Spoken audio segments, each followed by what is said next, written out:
What up, everybody? Welcome to Music Blueprint. My name is Gina Fontanella, and today we are going to talk about making money. I've done a few of these already, so if you haven't seen the part 1 and 2, please go check them out. They're really good. They have a lot of information on how you can start making money as a musician, and this one is going to be about thinking outside the box. And I've kind of touched on these a little bit. It's kind of hard with each episode to really go in depth on everything. So I'm going to try and go in depth on the things that I do that help me make money that are not my typical things that I do. And some of it is kind of related to the typical thing I do, but it's kind of just thinking outside the box. So what I mean by thinking outside the box is, and I'll define this first just so you understand. If you're a touring artist, I'm not talking about making money while playing shows. If you're a songwriter, I'm not talking about you have a pub deal, because that's a very straightforward thing. And as a teacher, I'm not talking about building clientele. These are all random things with either random websites that I use consistently that make me money, or just random jobs that I've done as a musician that has made me money that you would never think, I guess you would never think of, or even, I don't know. Sometimes we think so music oriented that we forget that there's other things in the industry that's not specifically music, but it still is in the same realm. So I'll start with this. The first website that I use, honestly, the last 4 or 5 months, I have probably made $1,000 to $1,500 off of every month for the last 5 months. And it is SoundBetter. SoundBetter is so great. I got involved in SoundBetter, right when they were starting up. A friend of mine was involved in it, and he suggested I get involved in it. And honestly, I still have the free account to this day, and I'm still making $1,000 to $1,500 a month. So it's really important to have, if you are a songwriter, producer, instrumentalist, whatever your skill is in the industry, you can utilize it on SoundBetter. Now, I will say it is all about the reviews. So you got to get reviews going. You got to figure that out. I only know on the songwriting top line part of the website. I don't really know too much about the production, and what I mean by that is I don't know how much money people are making with production. I don't know how much money people are making as an instrumentalist. I don't know that, because that's not what I do. But as a top line writer, I make a really good, I don't want to say full-time, but close to full-time living on SoundBetter. It's been around for a while now. Gosh, how long ago was that? Maybe six years ago, I got on the program. So, and I still don't even have, crazy insane reviews, because I don't have a paid membership. I have the free membership. And so you'll see people that have 100 or 500 reviews. I mean, one of my friends, Tom, is one of the #1 male vocalists, and he has stuff on there all the time. So, but he has a paid account. But yeah, if you're a guy though, oh my gosh, you kill it on this program. It is really hard to find really great guy vocalists. No offense, guys. But for some reason, guys don't really lock in on the pitch aspect of singing until much later in life. They usually get a lot better in their 30s, even to 40s. Their voices just seem to develop later, rather than females. As you know, we develop a lot earlier than men, so our voices develop earlier typically as well. So our pitch is much better. So there's a lot of great female vocalists out there, but there's not as many guy vocalists. So if you're a dude, you gotta get on SoundBetter. Oh my gosh, it's so great. Yeah, and then if you're a songwriter, maybe you're a songwriter and you don't really sing, that's actually fine as well. That's actually a total thing on the platform where people are just like, hey, I'm just a writer. I will send you a demo vocal or a scratch vocal, and you'll need to find a vocalist. I get people contacting me all the time with a song that's finished, but they just need somebody to sing the final vocals, and I have a different rate that I charge for that. So it's definitely a thing. Don't get caught up if you're like, well, I don't really sing. That's no big deal. That's totally normal on the platform. People pay for people to just write, and that's it. I actually had a friend, Scott, who was on there, and he actually worked with a girl, Lindsay, who she basically said, look, I'm not a writer. So if somebody contacts me to do a top line, you're going to write it. I'll pay you to write it, but I'll sing it. So whatever they pay me, I'll just give you a portion of it to write it. So there's a whole thing that can happen there as well, where you maybe link up with one of your friends and you're like, hey, you're a pretty face with a good voice. Why don't we make this profile yours? But in the end of the day, we'll split it. I mean, that's totally a thing. And that might work better for producers. I know it's a little harder for producers to get jobs on Sound Better because, the pricing is much higher to do a production. If somebody pays you to do a production, you're looking at anywhere from, I don't know, $500 to $2,000, depending on who you're talking to. So I know for my producers, it's a little bit harder, but Sound Better just came out with a place to post your beats. So actually, you can just have a whole profile of beats that are in your library, and somebody can go through your beats and be like, hey, I want to use this one. What would it cost for me to basically take it off your hands?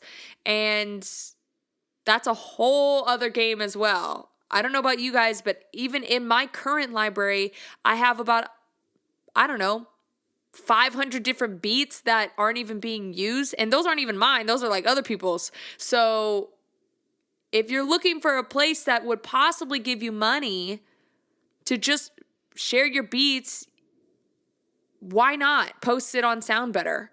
I mean, what if you just got 3 or 4 a year and you sold them for $500? Well, that's an extra $2,000. Like, that's something. That's a vacation. Like, you know what I mean? Like, you just have to be thinking, as a musician, you have to always be thinking, where can I get those little things at, right? Like the things I wasn't expecting.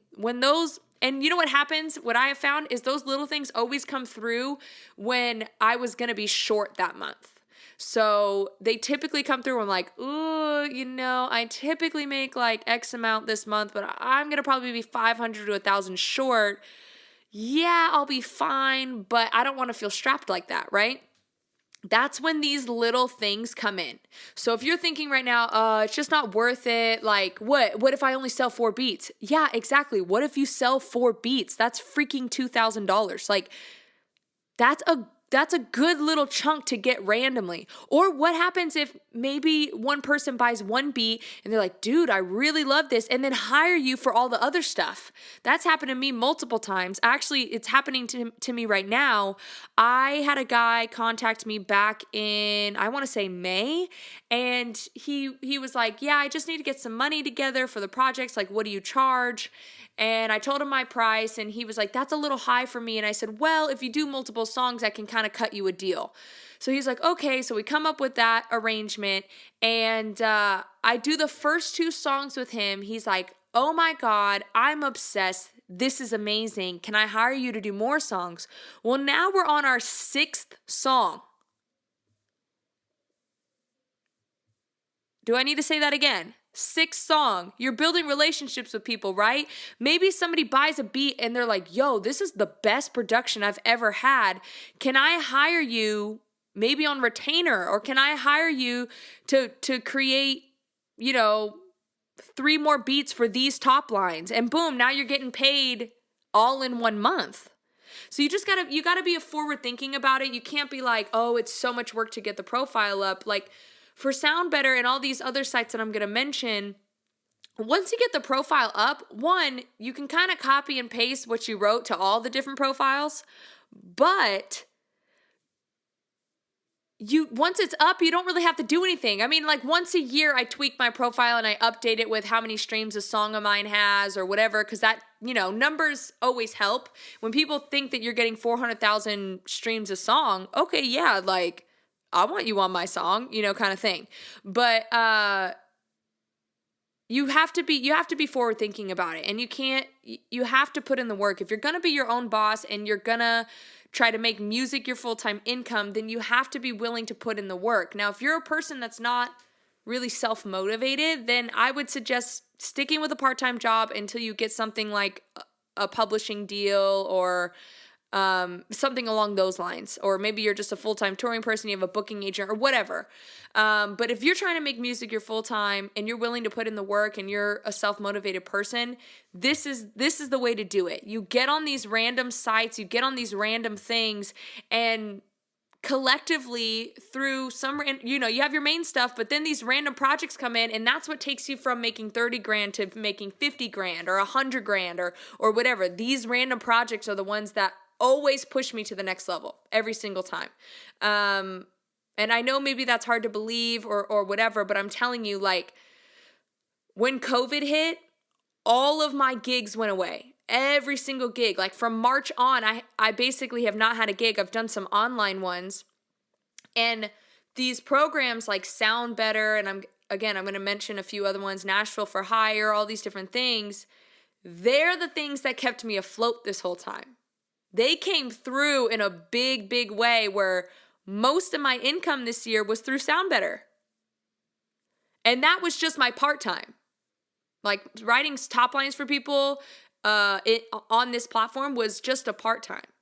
So again, I know sometimes when I talk about these little, outside of the box ideas of making money, I think sometimes people maybe listen to me and maybe think, oh, she don't know what she's talking about or whatever. But I have been a full-time musician for a really long time.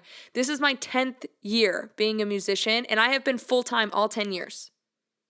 So I know what I'm talking about. I know what works and I know what doesn't work. So trust me, like, this is a site to get on. Get on as many sites as possible. Even if you just get one random one from one of those sites, again, you're collectively making your income from multiple sources. And what's good about that is then when one of those sources fails, like for instance, for me, touring failed last year. 2020 was not the year of touring and making money as a performer. Just wasn't. What's great about that is I had fail safes. So now I wasn't completely stressed out that I didn't have my main income because I had these other fail safes that still kept me afloat this whole time. When you put all your eggs in one basket, you better be making bank. And you better be making it to the fullest extent, because if you have an off year, you're going to be mad stressed out. So, and I'll show you guys the site. Hopefully you can see it a little bit up here on the screen for my people just listening. I know you can't see this, but this is what Sound Better looks like. It's just soundbetter.com. You create a profile. I have my whole account. Let's go to my profile here and see what it looks like. So boom, I have a little bio here that explains what I do, how long have I been doing this for. Like, I need to update it because this says 6 years and I'm like, I've been doing this for longer. But yeah, and then I talk about different people that I've worked with. I need to update this as well because I've worked for a lot of other people. And then what I do, this is my little trick on Sound Better. I actually don't put my pricing. I put contact for pricing. What I have found is a lot of times when you put your price on there and let's say it's too high, automatically nobody contacts you. But when you say contact for pricing, they'll at least send you a message saying, hey, what do you charge or whatever. What happens is that opens the conversation to figure out what their budget is, because sometimes, they're a student and they can't pay $500, $1,000 for a top line, right? But sometimes they're a DJ with a label backing and they'll pay $1,000 for it. So it's just easier if you say contact for pricing, because then you can kind of negotiate and feel out where they are. So and that's like a really big hack, by the way. That's a huge hack. And I would do it for every site like this. It's I'm telling you, it works almost every time. So yeah, so then now it's getting to the reviews, right? The reviews are really important. On Sound Better, you can get like unverified reviews, which just means the person like didn't work with you, or isn't on the site, but they still put a review up on your site, which is still important. I mean, if you can get like 50 of your friends to all put a review up, that's really good. So, yeah, and then just have like some professional photo. Obviously, this makes me look like really professional, this photo. My girl Claire kills it on the photography vibes, and she took this picture. So, yeah, follow her, Lady Baguette. She's amazing. But yeah, so I think that's a good explanation of Sound Better. As you can see, like, here's the different things you can explore, recent jobs, how it works, tracks, and like you can go through and check all this out. But it's basically just a platform for, if you have any skill in the music industry, you can utilize it here. I mean, again, if you're a session player, like keys or multiple instruments, producer, now they have a whole thing. They just came out with that like maybe 4 months ago, where you can promote your tracks and stuff, and then people can pay for your beats. So it's just another outlet for your beats if you're not on Splice or whatever. Okay, so the second site that I use, this one comes in, gosh, maybe only once or twice a year, but again, it adds up to like $1,000 every time I do it. So it's really great. And this is just very similar to SoundBetter. I would say it's not as developed as SoundBetter. I found out about it because when I was in Nashville, someone in Nashville came up with this called Nashville for Hire, it's just nashvilleforhire.com. It used to be just for like Nashville people, but I'm pretty sure it's not like that no more. And actually, you know what's really funny? I just remembered this. A couple months ago, somebody contacted me on this. They had never worked with a top line writer, which always makes me nervous. Always makes me nervous. And the reason that is because typically that kind of person they've never worked with anybody before, so they don't know what they want. So then when you send them something, they're like, oh, well, this wasn't really what I want. And then they don't want to pay you. Or they say, well, like, can you change this? And they want to do like 100 revisions. And you're like, no, you have to pay me for more than, like, I give one free revision. You have to pay me for every time you want a revision, you know? So anyway, sometimes people like that, they just don't know what they want. So you gotta have some discernment. But in this case, I was like, you know what? I have the time right now. Why not? I end up doing this song with this guy. Didn't know that he worked, did a lot of sync stuff. So I write this song. He ends up loving it. Pitches it to his sync company that he's signed to, and they end up signing it for like $12,000 to use it. So even though he only paid me $400 for the top line, by the time the paperwork goes through, I'll end up making $4,000 off of it. Off of this site that I only get like 1 or 2 gigs a year from. And not to mention, after he did this song with me, he did multiple projects with me afterwards. Not to mention also, I know I've already said not to mention, but he also tipped me. So on top of what I did, he tipped me both times for the songs. So it was really a great project. But this is very similar to SoundBetter as well. I won't say too much on this one, but very similar, same things. You create a profile, you say contact for pricing. This one's not as user friendly as SoundBetter. I think SoundBetter has the kinks figured out, but they've been up for a while, and I think the guy that runs it kind of just does like a part-time thing. But it definitely has come in handy. Again, I only get like 2 or 3 a year from this one, but that always comes in handy. It always comes in at the right time, I'm telling you. So you got SoundBetter, you got Nashville for Hire. There are tons more. I mean, I think there's one called like Downright or down something. There's tons and tons of these sites, and I would sign up for as many as you can. If you're just starting out as a songwriter, don't try to charge like $500 or $1,000. You're not there yet. Like, build yourself into it. When I first was on SoundBetter, I was only charging $100 for a top line. So, you know, that put me somewhere at like $30 an hour. And as I gotten better now, you know, I charge anywhere from like $500 to $1,000. So now I try to stick to about $100 to $150 an hour is where I'm at now. But don't come in swinging. That's all I have to say. Don't come in swinging, and when you're not there yet. That's all I'll say. You know thyself and know your skill.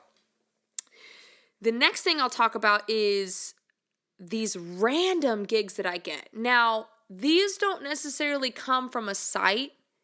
They are coming from just random people that I've met, and one of those things is voiceover work. I have done a lot of voiceover work, and when I mean voiceovers, I mean talking, like there's a script and I talk.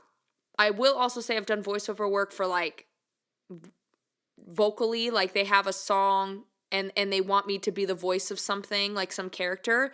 I've done that, which is great as well. I know this one girl, she does all of um like kids dolls. So all the kids dolls nowadays have like a character, or they're in a film, or they have songs attached to them on YouTube or whatever, and she does all of that. She writes the song for it, she's the voice for it and everything.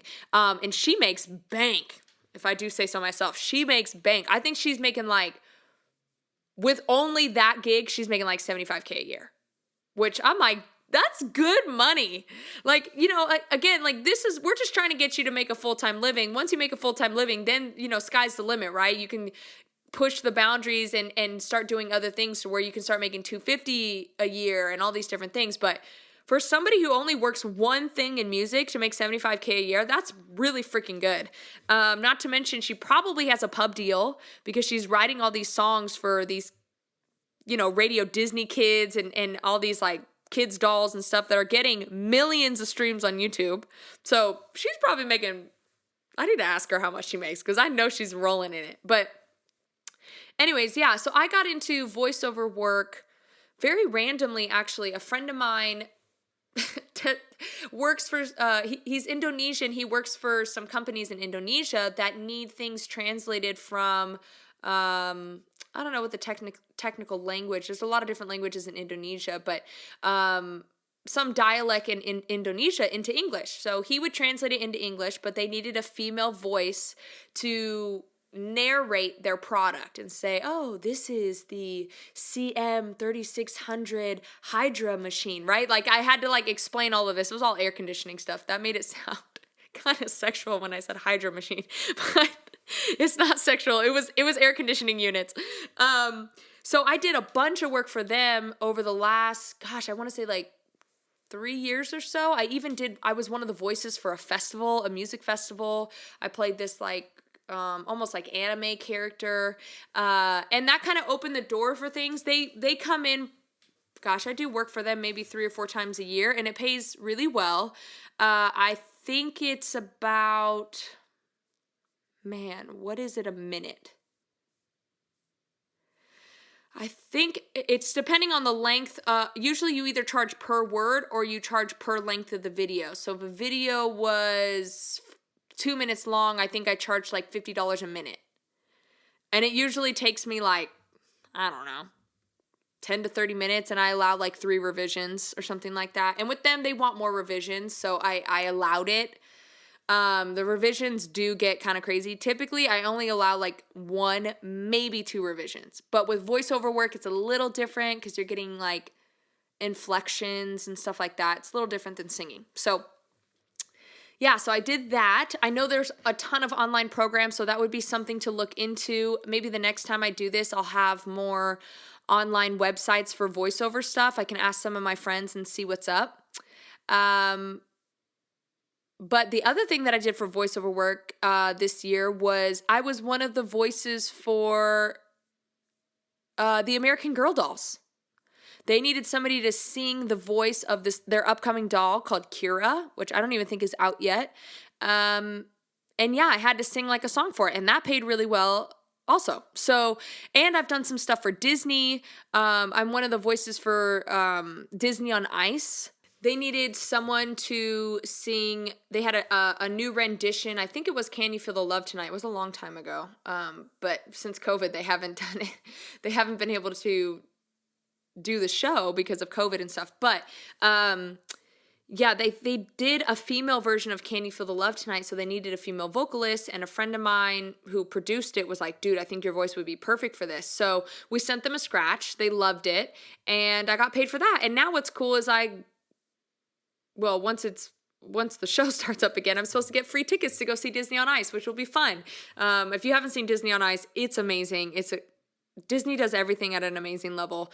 But it's a cool moment to like bring my family and, all my little like nieces and nephews are like, oh my gosh, that's you singing. And like everybody's freaking out about it. It's a cool thing. And I got paid decent to do it. I wouldn't say I got paid like really well, but I got paid a decent amount. So, yeah, voiceover work is a really big thing, and it's not just for speaking, but what I have found is that if you're a singer of some kind, you typically can be theatrical, like creativity is in your veins. And also because you're a singer, your voice actually fits a lot of voiceover stuff. You know that, oh, if this character is like kind of evil, like you know how to put a spin on it, or you know how to put a creepy laugh, or it just naturally works both ways. So I would definitely get into voiceover work because probably between the online songwriting stuff and the voiceover work I've done, probably it's probably about half my income. Just those things right there. And those are things that I just like randomly were just outside the box that just came to me. So again, there's a lot of things out there for musicians. Don't just think that, you're stuck to songwriting, touring, and teaching. You're not stuck to those things at all. Like, not at all. I know so many people that just do random stuff and sync stuff. I mean, sync is a huge thing as well. Like, I know a ton of people that do sync and they play shows as well. Or it's just, you just got to figure out your combination. For some reason in my head when I said that, I started thinking about like lockers back in high school. Remember your combination for your locker? But that's literally what it is. Like, to get into your locker, you got to figure out your combination. Is it 22, 31, or is it, figure it out. And figuring it out with your lifestyle, how you want to live. For me, I'm in a relationship, but I have no kids and I'm not married. So like, to me, my career was more important in that sense. But if you're a person that's like, I want to have a family, do I love music? Yes, but I want to be married and have a family. So how can I do what I love and still do that? There is a way to do it at any magnitude. And you can easily, very, very easily make $50K a year or $70K a year and have a family and have like what people would consider, especially in America, a normal life, the American dream life, right? It really is easy. Now, if you're trying to make like even more than that, I mean, it's still plausible. Like, I have a friend, she worked for labels I don't know, first 15 years of her career, and got married and like working for labels is easier because it's just 9 to 5. So, you're just clocking in and out. You kind of work your way up in the system. You start as an intern, then you just keep working your way up into marketing or whatever you want to do. And so she did that for a while, then started her own company, which she's now like super busy with. She works with brands and artists and kind of is the middleman to connect those two together. And then just kind of takes a finder's fee. But yeah, she's probably making upwards in the $250K range. And she has 2 kids, a family, and totally lives a normal life. So again, it is easy to live a family-driven life. I'd say it's a little more difficult for artists. If you want to be a big artist, that's a little more difficult until you get to that sweet spot, which is like, you're really big or you have all your built-in stuff already. But when you're starting as an artist, it consumes you. So like the last 10 years, like I've basically worked like 16 hours a day for the last 10 years. And, things are really coming through for me. But if you're not willing to do that and you want to have kids maybe earlier in life, you could still be an artist. I just don't know how plausible it is for you to get to like, selling out Staples Center. I'm not saying you can't do it. I think anything you put your mind to, you can do it. But what I'm saying is you will have more hurdles to get over. So just keep that in mind. Keep it in perspective. Again, nothing is impossible. If you've decided that that's what you want to do, it don't matter if you had a kid at 16. You could do it. I mean, look at I only know his Instagram handle, King Ryan, the boxer. He's 21, 22 years old. He's a very talented boxer. And he had a kid when he was like 18 or something. And look at him. He's about to be one of the biggest featherweight boxers in the world probably in the next 2 or 3 years. So, and he's already making really good money on his fights and stuff. So, again, you can put anything you put your mind to. But all in all, I hope that helps.